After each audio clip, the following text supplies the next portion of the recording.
So thank you everyone for joining us tonight. We're really excited to have coaches from all over the country joining us on our Coach Socialization series. We've been doing this for almost 3 months now, which is crazy to think, and we don't intend on stopping anytime soon. So we have sessions planned for the rest of June and going into July, and so we're excited to be able to offer you guys PD and a platform to connect and learn from other coaches and professionals. So tonight we have Melissa back on to talk to us about a different nutrition topic. So a few coaches have requested that we discuss something along the lines of youth versus elite or high performance athletes and how that nutrition might vary. So we have Melissa on here tonight to talk to us about that. And just a friendly reminder to keep yourself muted for the duration of the presentation and stick to the chat box, and we'll open up for a Q&A at the end. So Melissa, we'll get you to take it away from here. Perfect. Well, first of all, I want to thank everyone for being here. I know I always consider it an honor when people show up to share knowledge. I always see this as a really good opportunity for each one of us to just share ideas, share knowledge. It's not just about me spewing everything that I know. I always gain something from everyone else that's in the crowd anytime that I get to come and do these coach sessions. So I really appreciate it, and I appreciate your time, because I know everyone's, even though things are weird, people are still really, really busy. So what Kirsty mentioned, this is a topic that, or I don't know, did you? I can't even remember. Anyway, this is a topic that was brought up by one or two of the coaches that they wanted to talk about, was just this difference between youth and elite athlete nutrition. And when I kind of built this presentation, I thought of it as youth and then elite, high performance, or older athletes, not old this style of old, but 20s, early 20s, late teens, that kind of older athlete, not this old. But so that's kind of the way that we're going to build it out. So I'm going to start my screen share. We're going to start there, and we're going to pop back and forth a little bit between Amenti Meter and my slideshow, but I'll walk you through that once we get there if you've never used it before. So there's my beautiful little introduction slide, and we'll progress on. Just kind of so the idea was, what I was thinking when I developed this all was kind of that same idea, we're sharing knowledge. So I want to know where each one of you is and where you're at, and your ideas of youth nutrition, elite nutrition. So I forgot that Amenti Meter was the first thing that I was going to do. So I'll stop sharing. I'll share again, and I'll bump you over to that. So Amenti Meter, if you haven't used it before, Kirsty, can you see my Amenti Meter right now? Okay, awesome. So at the very top, you'll see there's a website that you go to. So mentimeter.com, and then you just type in that code. And so if you've never used Amenti Meter before, it's pretty sweet in the way that I can ask questions and then you guys can answer them, but we won't know who you are or what you're answering, or it's not connected to your name in any way. And this way we get a little bit of interaction without the weird ghosted silence on presentations that we always get. So go ahead and go in there and tell me what you think or what you've experienced in differences with nutrition for people who are younger individuals or more of your elite high performance athletes. Let's hear your stories.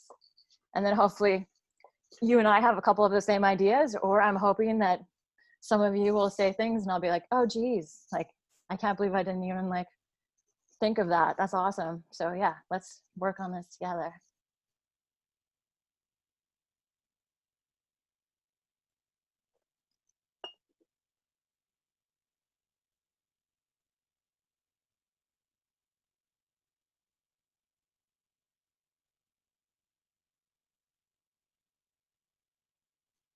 Is everyone finding the website okay? If you're not, go ahead and throw some questions in there. Okay, cool, perfect. Yeah, definitely differences in eating habits and frequency because of difference in energy expenditure. Yeah, calorie requirements, we'll definitely talk a little bit about that for sure. Quantity and flexibility. Oh, youth may be pickier. Oh, you totally, I'm definitely gonna talk about that. Oh, you guys know what you're talking about. I love this. Good thoughts. Makes me excited. We're definitely going to talk about a bunch of these. Quantity and quality of food intake. Yes. Yes, we're going to talk about that. Nutrition requirements. What energy sources? Yeah, definitely. I'm so excited. You guys have some like great thoughts. We'll just give it a couple more seconds and then we'll move along. So I have a tendency to like talk way too long, so.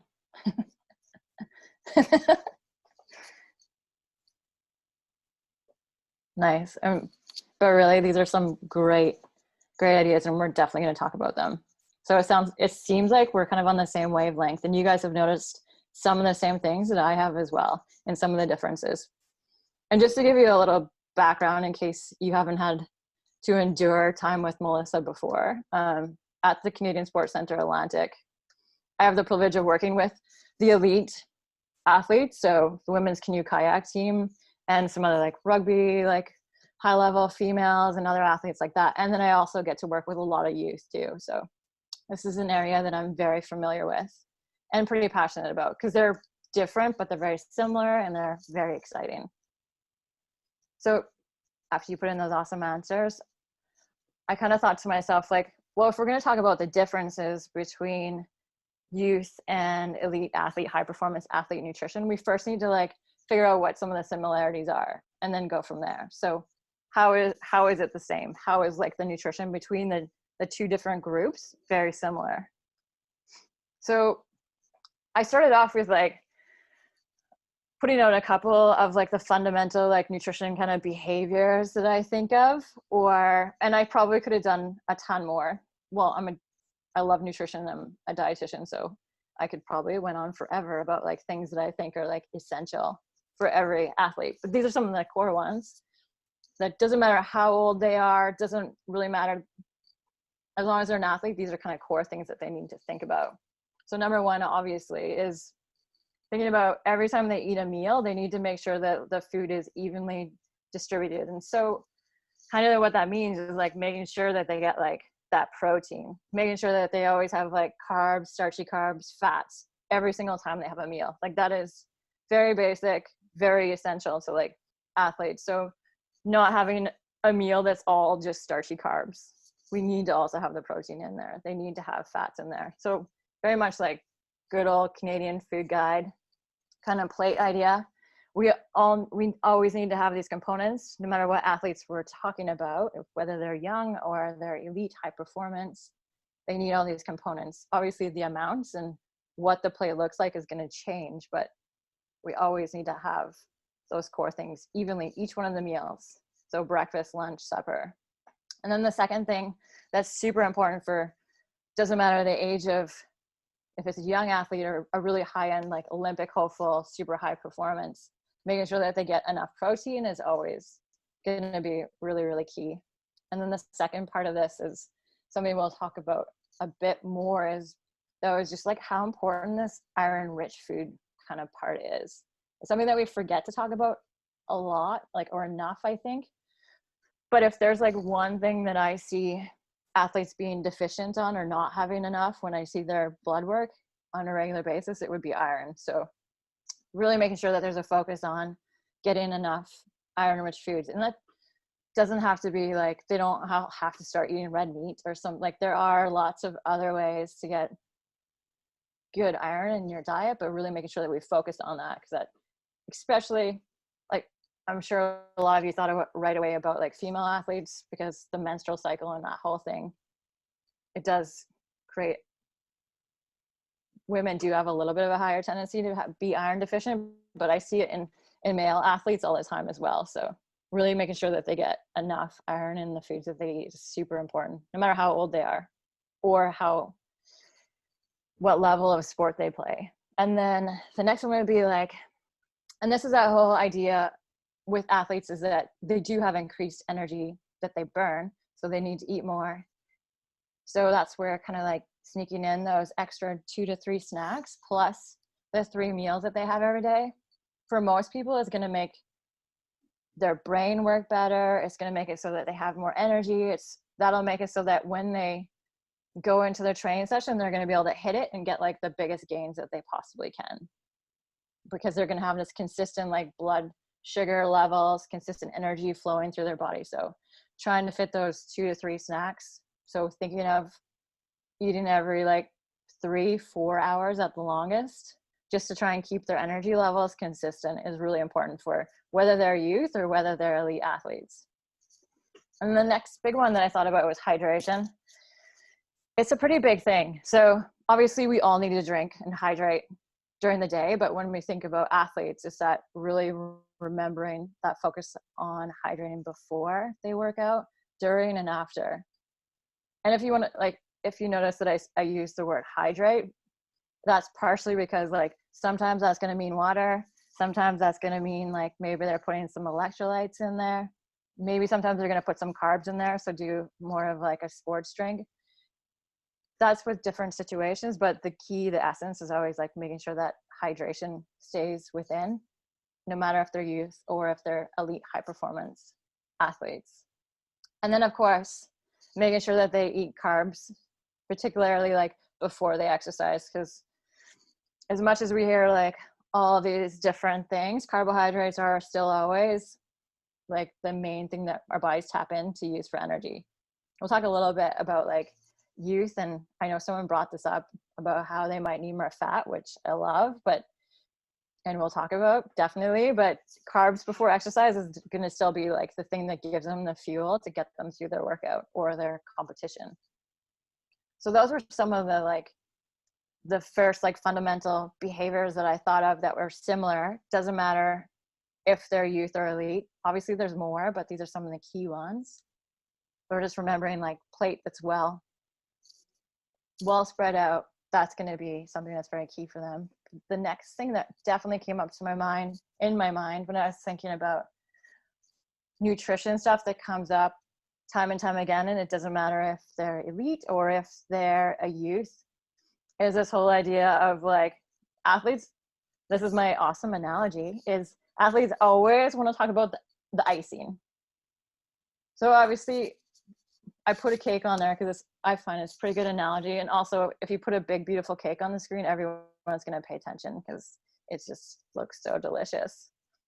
But the icing, so a lot of times athletes don't want to talk about like the ingredients that go into the cake that you're making, all the different steps. They just want to like step to like the tasty icing that's on the outside.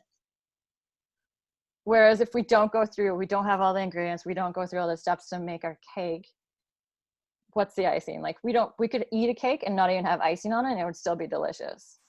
So just to help you understand the analogy I'm trying to use, that icing tends to be things like supplements. So like the stuff that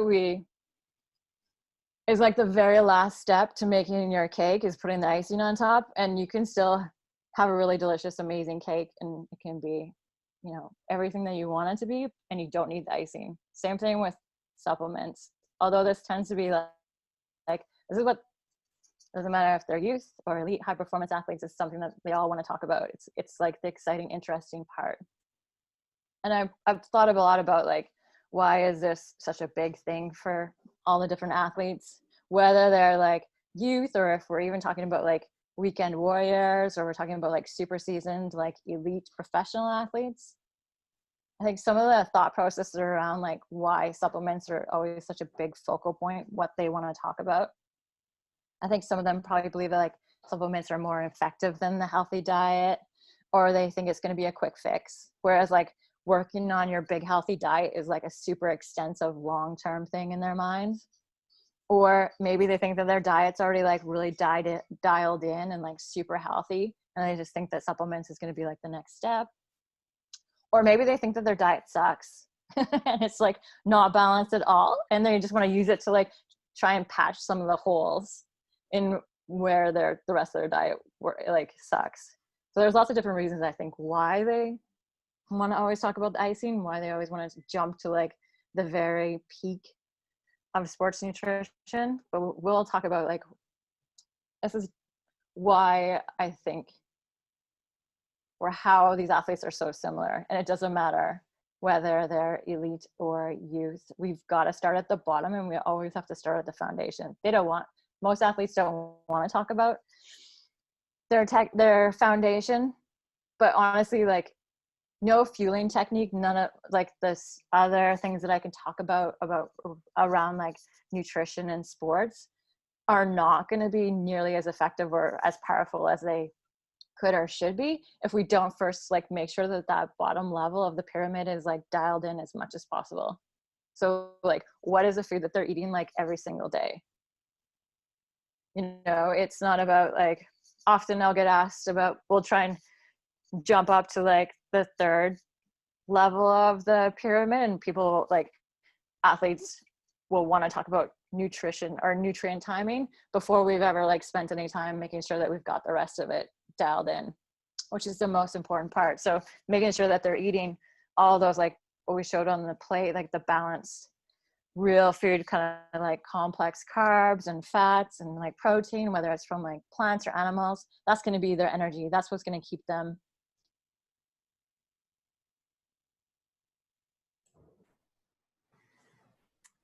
Oh no. Oh, Melissa, we can't hear you. I think you're muted. Hello. Okay, you're good. Oh no, crap. Can you hear me? Yep. Nope. We can't see your PowerPoint though.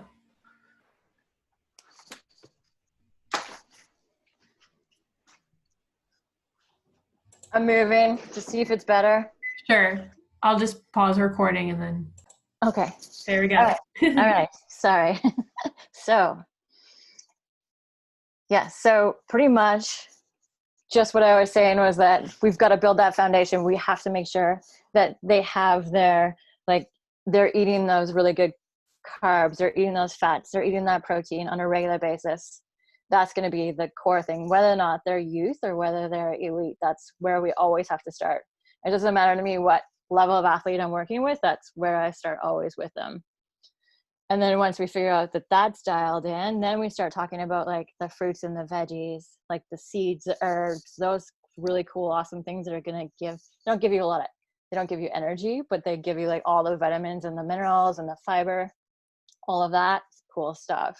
So we make sure we have like the macros, and then we make sure they have the micros, and then we start talking about like nutrient timing, which is a super important thing to athletes. Definitely, like it can change so many things for them if they start to utilize that timing, just with ways that it can help with like their training adaptations that they're trying to maintain or trying to do. But we've got to make sure that other stuff is there first. And then once the timing is figured out, then we can start talking about like sport food. So maybe like gels or bars or any of those kind of things, like those can be really helpful for athletes for like the convenience side of it, but that is like sometimes that's way further down on the line. We want to, like, for importance, we need to build up the real food. Always let real food be as magical and as powerful as it should be, and then start using some of the other stuff to try and like boost it up. And then so once we're there, the icing on the cake, from back to my analogy, is the supplements. Those are the things that like once everything else is like sorted out, then we can start talking about supplements, and with the help of someone like hopefully a dietitian or someone like that with the athletes, to try and like work them into specific places in their training for a set amount of time, like very much working in the certain ones that works for the person who has the goal and what they're trying to achieve. It's not a blanket thing, like no supplements really are. And there are some that do really amazing things for the athletes, but it's using them when they're needed, or for the athletes that can use them, but that's after the rest of this is kind of taken care of. And just to show you, give you another story to like kind of, because stories are always more fun. So one of the high performance athletes that I work with, like hopefully a podium performer in the Olympics if they ever happen. So like if there's anyone that we could be like talking about, you know, sports food, supplements, like all those kind of fun, like crazy things where we're like tweaking the smallest stuff. For her, for a couple of years at least, when I would sit down and talk to her about like, what are your nutrition goals for the year? Like, what do we need to work on? For her, it was, we had to take it right back to the basics. So for her, it was trying to incorporate like fruit into her diet. It was something that she didn't really eat at all, didn't have a lot of experience with, wasn't a big thing for her in any way. And so this was one of her big nutrition goals. Like, it just to kind of bring in context, like this is the highest level kind of athlete, but we're taking it right back to like trying to get more fruit in her diet. And I'll never forget one time when she sent me a picture, and she was excited / scared, and all it was a couple bananas sitting on her counter, and she was excited and apprehensive because I think this was like the first time that she'd ever actually even bought a banana in her life, and she was going to try putting it into a smoothie,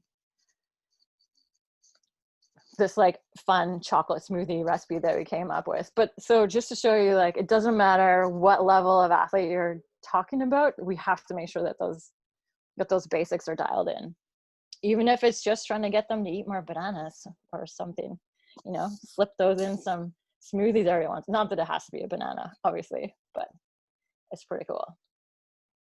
So another big thing that I think is really important and is necessary for athletes, and it doesn't matter what level they're at, is, of course, like many of you mentioned, they need increased needs, right? They're expending more energy because they're so active. If you're young, you already have higher needs, but then they're being active, and so they have even like both of their needs are higher. And one thing that that's come home to me recently is it's not just about talking about like you need more energy, like more food, more energy, but it's talking about that quality. And that really was driven home to me once, like when I was speaking to the mother of a young female athlete, and she was kind of expressing that she'd been in a session, and the whole session was talking about how like athletes need to, their energy needs are higher. And it was all about reds, which is awesome. And so exciting that we're starting to talk more about this relative energy deficiency in sport, and like all the things that it can impact if you're not eating enough, not matching your energy with the food that you're eating. But she spent this whole session hearing about like, you need to eat more, you need to eat more. And if you don't, this is going to happen, this is going to happen. But for her, she happened to live in a family where eating enough was never an issue. They're big food lovers, so they tend to maybe eat more than what the energy that she expends. And her body shape was a bit different than a lot of the other athletes. And so she spent the whole time hearing about like, need to eat more, need to eat more. And feeling like judged and sad because she felt very left out from the whole situation. So it's just this idea about like, they spend more energy, they need to make sure they're eating enough to match that, but to make sure that the quality is there. So what they're eating, what they're eating matches it. So here's just a little something to show you. I'm making fun of McDonald's, but not really, because I don't have a hate on for McDonald's. But so if you look at the left-hand side, this one just kind of shows you like just increasing your energy levels, like just eating more. Quality is so much more important, because if you look on the left-hand side, like the 16F, 19F, that's like fats. The C's are carbs, the P's are proteins, but you can see that the meal on the left has got this kind of the same amount of like proteins and carbs and fat as the McDonald's burger and fries. But I'm sure you're very intelligent people. You can obviously see that like what your athlete is going to be getting from the McDonald's cheeseburger and fries, nutrition wise, is not going to be the same as what they would get from the other meal with like the veggies and the fruit. And same with the other one, picking on McDonald's again. So in comparison, like eating a grilled chicken breast with like brown rice compared to like a grilled chicken from McDonald's, same calories, same kind of amount of protein, same carbs, same fat. But again, it's kind of that changing that conversation about like, yes, their energy needs increase, but making sure that the quality matches with it. If that, my big rant makes sense. It was just making sure that we like meet the athletes where they're at, because some of them might need to increase what they're eating, and some of them might just need to make sure that the quality is there. Yeah, just making sure that what they eat is really high, good quality. So how are they different? How are these youth athletes different from elite athletes? So for youth, and some of you definitely mentioned this in the question earlier, like young children do tend to use fat more as a fuel. It like this metabolic difference kind of tends to change once they get into adolescence, but younger people will, like youth will definitely use more fat. So really making sure that they get lots of good quality fat is really important.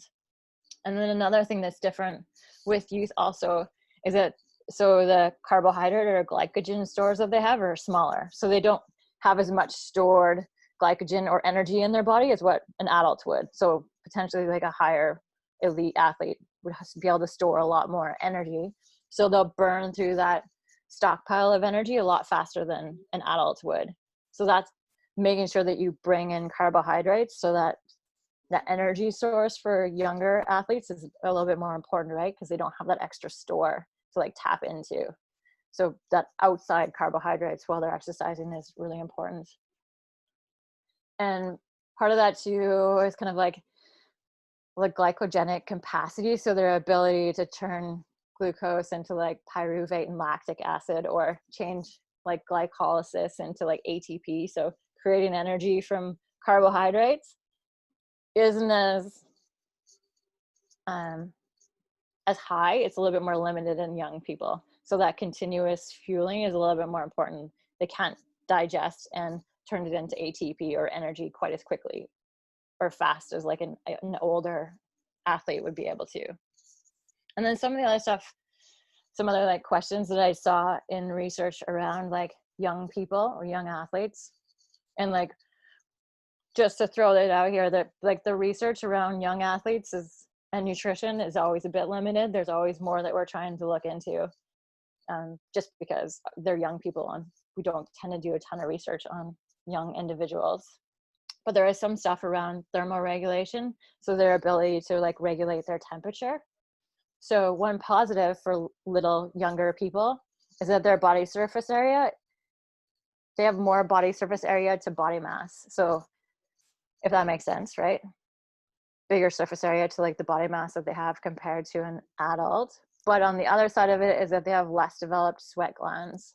So there's some research out there that showed that like 10-year-old males sweat like half the amount of adult males. I saw some stuff like that and like different research like that, but I kept on also finding that there's not enough for them to say that there should be different fluid regulations or recommendations for youth versus an adult. But you do need to pay attention and like see if this youth is like a really sweaty, or like, because we all have different sweat rates, figuring out and working with them. That's always the key, is like figuring out that individual side. And then the protein needs. Young people automatically have higher protein needs, and then when you're not an athlete, that bumps it up. Same with elite athletes, they have higher protein needs too. But as long as their food, and if they're upping their good quality food to like the increased exercise, their increased protein needs should be compensated for by like the extra food that they're eating. So they do have higher protein needs, but that should be matched by like higher food intake, as long as they're eating that really well balanced, awesome nutrition that they need. And one more thing that really came to my mind, and I'm sure as coaches you've seen this lots, is anytime when I'm speaking to like youth and we're talking about youth nutrition, we're talking to youth, we can't forget about the parents. Because I can talk about like all these awesome things that youth should be eating to like fuel their body, but when they go home, who's probably buying the groceries? Who's probably cooking most of the meals? I wish the youth were cooking more of the meals, but for most of them, it's probably going to be their parents, right? So when we're dealing with like youth nutrition, the parents are a really big piece of it. So the more we can involve parents in like the nutrition aspect of the younger athletes that you work with, the better, because they're the ones probably buying the groceries. They're the ones who are cooking the meals. And I never want to have youth going home and then berating their parents that they don't have the food in the house that they should. Or, you know, I often get questions from parents because they're like, I don't know what to feed my young athlete. So making sure that they're in the picture is super important when we're dealing with younger athletes.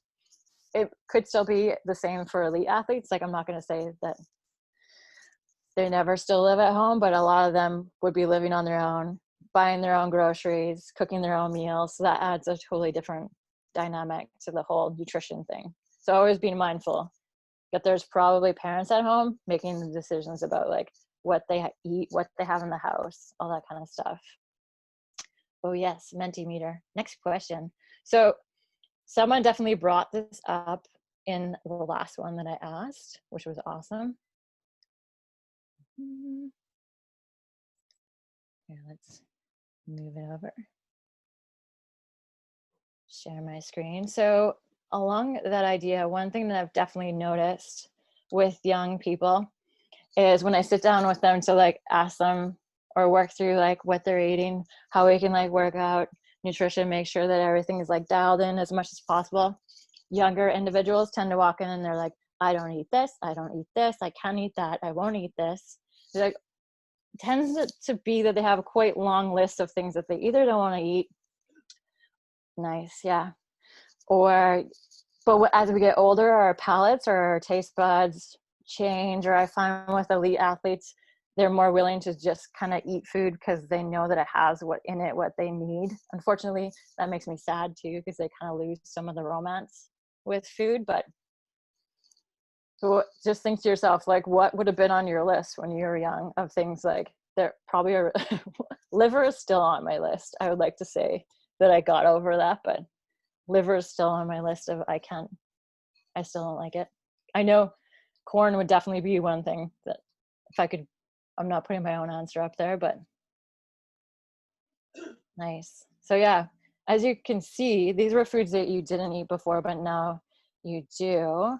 So when we're talking to youth, often it's about like negotiating with like the foods that they actually will eat and trying to like work it into a healthier eating pattern. Whereas the more elite athletes, I'll find that they're more willing to try things. I will so often catch myself doing a presentation with a young group of athletes, and I'll be like, well, you can like, eat this and this together, or, like have some cottage cheese and like throw some frozen berries in there, mix it up. And they look at me like I've got 3 eyes. They're like, oh, that's like the most disgusting thing you could have ever said. But they're always looking at me like I'm weird. But once we get a little higher into the elite high performance athletes, palates kind of change. They'll try different things. It's not always about, unfortunately, what it tastes like. They'll make compromises to try and make sure that they're getting the nutrition that they need. Where young people just look at you like you're weird because they're still trying to figure out what they like and what they don't like. And it is going to change. So share. So that's kind of fun. There's lots of things on my list that I never would have ate either that I now like. So these are some of the guidelines that are out there right now for nutritional stuff for young athletes. So on the left-hand side are kind of like the general, so like how much protein they should get in the day, how much fat, how much carbs. And then on the right-hand side is like the nutritional strategy. So like the things once we start tweaking, like timing and stuff like that around young athletes, like how much protein, how much carbs. But I know this is just set up for young athletes, but honestly, when I look at it, this is very similar. So similar, so close to what the recommendations are for like elite high performance athletes are. Maybe it's like a little bit higher on the carbs sometimes and stuff like that, but it is different, but it's very minute between like what elite and youth athletes need in terms of like guidelines for nutritional stuff. But again, it's always like making sure that the general stuff is dialed in first and then going to like the strategies to try and tweak it. So now we're going to step into like some key differences once we're talking about elite athletes. So this is when we get to like the top of the pyramid, like when we're starting to dial things in really intensely, like they've got their overall nutrition dialed in, like macros, micro kind of stuff. And we start to play around with like timing and also like how much nutrition they're going to get based on like their training schedule, what supplements we're going to use based on where they're at in their training. This is something that we do with elite high performance athletes. It's not something that generally happens with like young youth in any way. So just to show you, there's a lot of like pretty good papers that are being put out right now. This one is more for like power-based sports, but just to see how we kind of like how nutrition can really get periodized and like dialed in and very specific based on what kind of like macro phase your athlete is in and what kind of micro phase. So based on like if they're in, this is just like very general and we can dial it in even more, but like general prep. So if they're doing like lots of high volume, but not like, maybe not like super high intensity, then their calories are gonna be really quite high. So like if you can see, this is for like a 70 kg athlete, but they have it estimated between like 35 to 5,000 calories a day, which is crazy high, but sometimes. And then it shows you like kind of where your carbohydrate range would be, your protein and your fat. And then if you're just in like more specific prep, so if your athlete is in a phase where they're working on like lower in volume but really intense, like maybe more like sport specific kind of stuff, then their overall calories drop down a little bit. So their carbs might drop a little bit, the protein stays the same, and their fats might change a little bit. But just to see how you're starting to play and adapt the nutrition based on what training phase they're in. And also it also comes into play like what sport they're doing. This is for power based athletes. Taper is going to be totally different plan for like nutrition. Your calories going to be way down. You're going to be trying to like have your athletes gain a bunch of weight when the lower amounts of like training volume. And then transition, like, so they're just showing you one picture of like how these different parts in their training can really change kind of the nutrition. We'll look at another good diagram from another paper. And this one's more just trying to help you or show you how you can dial in nutrition based on like a macro. So like you start out with like figuring out how you're going to change the nutrition based on like the overall month. So some of like the training phases that they're in, and then you change the nutrition even more based on like the meso, so like down to the weeks, and then you can get even more into like the days, so changing the nutrition down to the days. So we're thinking about the months. For like carbohydrates, we're kind of matching your carbs, so like what that month kind of couple month period is going to be for training phase. So is it general, is it like high volume, high intensity kind of stuff?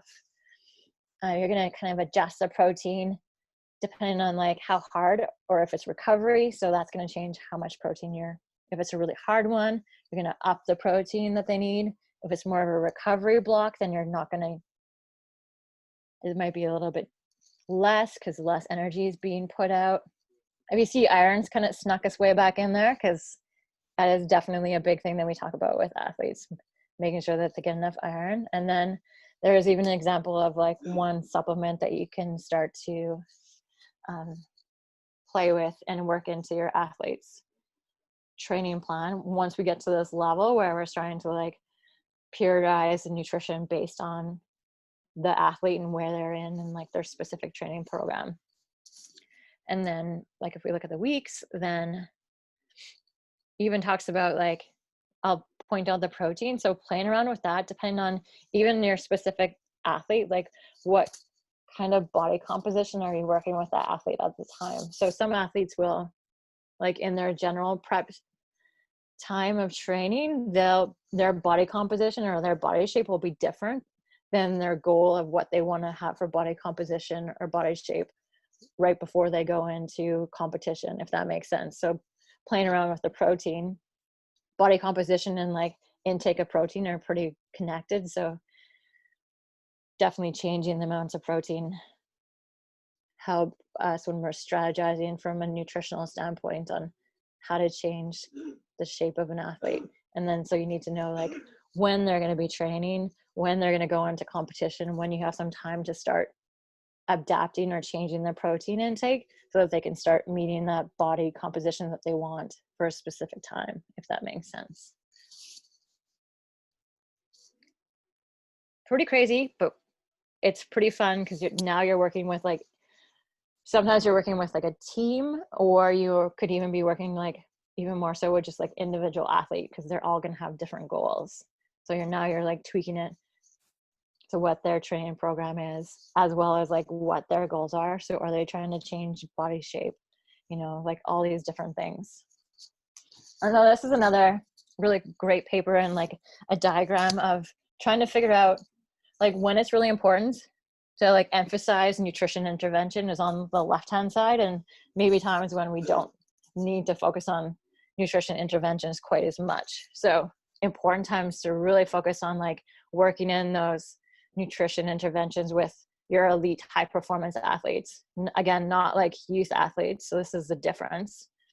Is like right before or after like really big high intensity training sessions, when they're in really hard training blocks, or even if your athlete's got like poor immune system. So that's another really big time for carbohydrates to be a focus for nutrition, for protein. Anytime that you find that an athlete's not intaking enough protein, and breakfast is definitely a very common place where I don't see the protein being as high as it should be. It tends to be like that one area where if an athlete's not going to be eating enough protein, it tends to be breakfast. Another time that protein or nutrition intervention should be emphasized, it would be, again, when your athlete's looking to do like body shape, weight changes. So paying attention to protein to help make sure that they retain muscle as much as they can when they're trying to change their weight. And then iron, really important, really to focus on it. If you have an athlete who has had a history of iron deficiency, maybe not as much with youth, but for sure with elite high performance athletes, we definitely want to try and get blood work done on a regular basis so we can track iron and some other stuff. If you've got vegan athletes, paying attention to iron can be kind of important. And then if we're talking about high performance elite athletes, some of them are going to be doing altitude training blocks. And so iron is like a really big thing if we're tapping into like that next level, like elite high performance kind of training block. And then times when nutrition interventions maybe aren't as important as some of the endurance athlete stuff, recovery phase, rest, protein if you like not a ton of training or like no training, rest and recovery again. If you're in like, when you're not in like a muscle gain or weight loss phase, then protein wouldn't be as important. And then iron, if you have an athlete who has no history of iron deficiency, one of my top athletes that I work with, she has iron levels that I've never seen before. They're always like super high. So I never even like think about asking her about her iron levels because I've never seen it. Like, I'm always so amazed. They're so awesome. They're so high. I don't know how she does it, but they just are. So I don't ever worry about like her iron levels. And then obviously you have an athlete who's like hardcore on like eating a lot of red meat or like eats a lot of like seafood, which has like some good iron or like stuff like that, then maybe you wouldn't be as worried about that either. Then this is like another paper. This is like the most confusing diagram ever, but it kind of shows you, again, another depiction of like how you figure out where your athletes are at in their training. So are they working on like anaerobic power? Are they working on aerobic power? So what are they trying to do? Are they trying to like, you're looking to do some buffering, so like make it so that they don't have as much buildup in their systems. So maybe we're thinking about, and this is more like supplement based, so maybe we're thinking about slipping in some like sodium bicarbs or beta alanine, anaerobic, aerobic power work. Are we maybe thinking about slipping in a caffeine supplement? But this is because we know these athletes already have like the rest of the nutrition dialed in, right?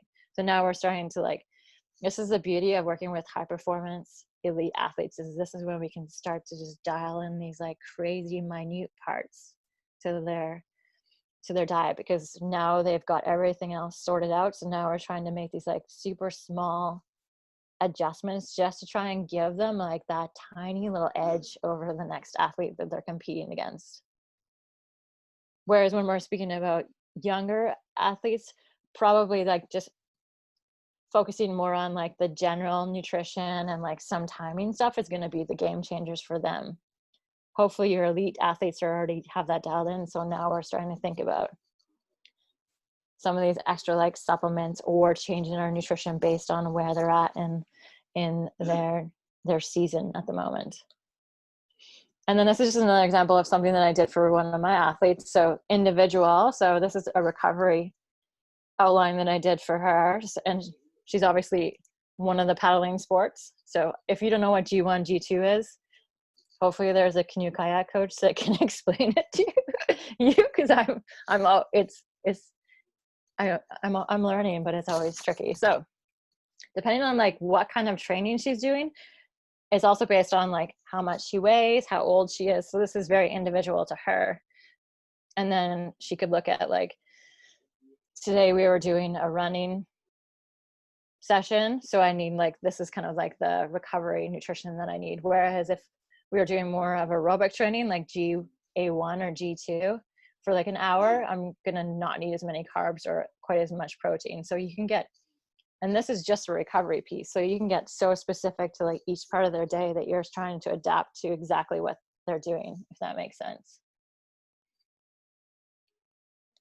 So long story short, that was kind of like, those are some of like the key similarities that I see between youth and elite high performance athletes. And those are some of like the key differences that I see between them. For like the elite high performance athletes, a big part of it is once we step into that more like periodized, like very specific nutrition just for that individual athlete, or that team, even if you're dealing with more of a team setting. Whereas youth, we tend to be hanging on or dealing more with some of the base, the more of the fundamental side of it, sticking away from the icing and dealing more with like the cake for the youth. Great. Thank you, Melissa. And great analogy. And I saw there's an athlete online watching with Mark, who's in the attendance, and I'm sure he enjoyed that picture of the cake too, as much as we all did. So we have received a couple questions already, but if anyone else has questions, feel free to speak up or use the chat box. One of the questions was just about the resources, so I'll follow up with in an email with the guidelines for the youth nutrition. And then someone else asked, during regular flu and cold season, what nutritional adjustments should athletes make, especially for those who tend to become sick from a heightened training load? So often my first question with like flu and cold season, and when it tends to be like that high training load time, the tendency to get sick, there's definitely a lot of research to support that it could be that they're not eating enough to match like that really high training load, which lowers our immunity, can open us up to more of be more susceptible to cold and flu.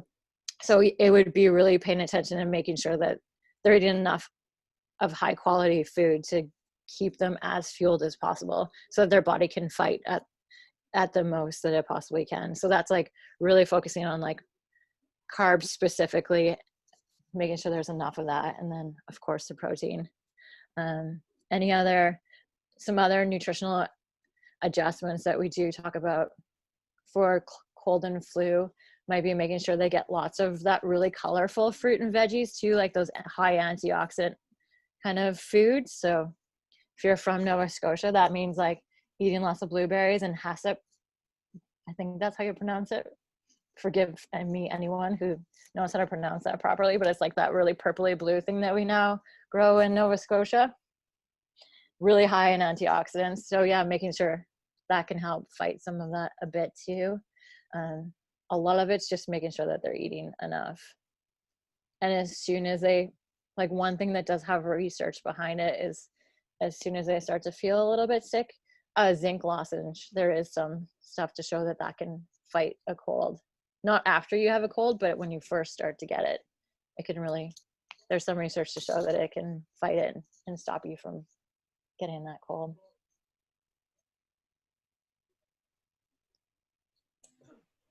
Great, thanks, Melissa. And any other questions, guys, feel free to speak up or write in the chat box and I can read them out loud.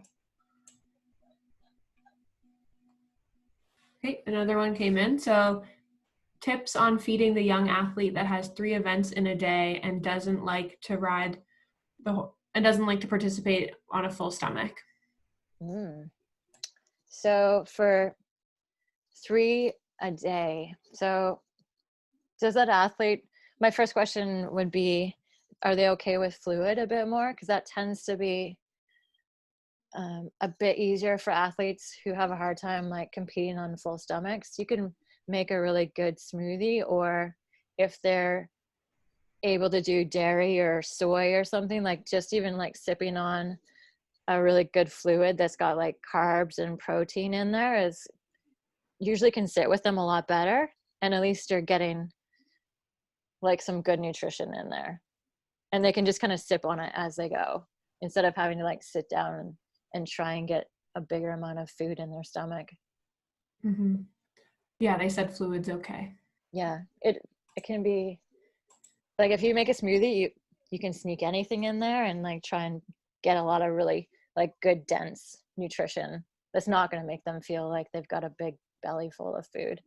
And then for them as well, just making sure that the night before the competition, like they eat well that day, even trying to get like a good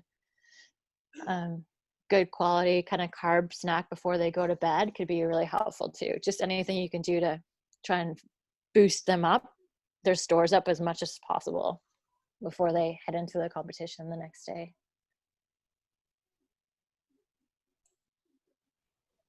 Great. Yeah, I know as a youth, I was a cross-country runner and I hated eating the day of. So the night before, my mom used to take me out and we'd get like big pasta dishes. So it definitely works because I had the energy the next day. Nice.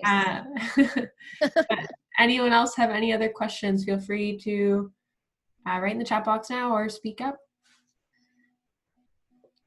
And I will start to close though, and if any questions do come up, I'll read them out loud. So thank you, Melissa, again for coming on tonight. I know this is, I think we said your 3rd or 4th session with us, so we really appreciate you coming out and sharing all of your knowledge in regards to nutrition. It's always a really requested topic, so we appreciate you coming out, and thank you to all the coaches and athletes for coming out tonight. And like I mentioned in the chat box, definitely feel free to share these videos with your athletes. This is important information for them to know, no matter what age and what level they're playing. So definitely take advantage of the free resources that we're posting online and share them with your coaches and athletes. On the topic of free resources, I want to talk about the VIP program, which is for Nova Scotia coaches. So sorry, I know that we have lots of Canadian coaches on our call today, but this VIP program is exclusive to Nova Scotia coaches, and essentially it's a coach recognition program. You receive many perks for being part of the program once you are accepted in. So there are a few requirements to meet the VIP status. And once you are officially accepted into the program, you'll receive many perks, including an Under Armour kit, Under Armour discounts, access to a communication platform to connect with coaches, and discounts off PD. So a lot of great perks for no price at all. So definitely check that out. I can throw the link in the chat box. And if you guys have any questions about it, feel free to email me. But for tonight, actually one more question just came in and then we'll wrap it up. So when trying to drop weight in training, are certain foods more susceptible to increase your cortisol, I think I said that right, cortisol levels, which fight against weight loss and increased blood sugar levels? Okay, let me read it Can again. you read that? Yeah, okay. It's been a long day. Oh, well, I'll try. This is a good question. So there is some research around like cortisol levels. I think the research I know is maybe for female side of it, but cortisol levels and like training or like especially like your cortisol levels being higher in the morning, making sure that you get carbohydrates because they do tend to lower the cortisol levels. But cortisol levels do tend to be higher in the morning, even more so for females than for males, but each one of us do tend to have higher cortisol levels in the morning. And I have seen stuff around like making sure you do get some food, especially for females, to try and make sure that they don't stay elevated. But I don't want to talk about that anymore because I feel like I'll be just kind of reaching out randomly. So if Angus, if you could reach out to Kirsty, I'll look into it more and I'll get you a better answer because I don't want to lead you astray, but because that's a great question and I want to make sure that I don't lie to you and that I give you the best possible answer possible. Yeah. Instead of Yeah, faking it. sounds good. Faking In the email that I will follow up with, Melissa will be CC'd, so you can always reach out to her if you do have questions like that yeah, require clarification. that's a great question and I want to definitely dig into that and see what I can give you for good info. Mm-hmm. Awesome. Okay, great. Well, thank you everyone for coming on tonight, and we hope to see you next week. Our next session is Tuesday afternoon at 2 p.m. We're having someone from out of province join us who's a mental performance consultant to talk about fear of failure. So that should be another great session. And then we have Bryce Tully, who's a mental performance consultant, coming on Wednesday to talk about mindfulness, which was requested by a lot of coaches. So another great lineup next week. So we hope to see you then. Thank you so much. And thank you, Melissa, again for another presentation. Yeah, thank you, everyone.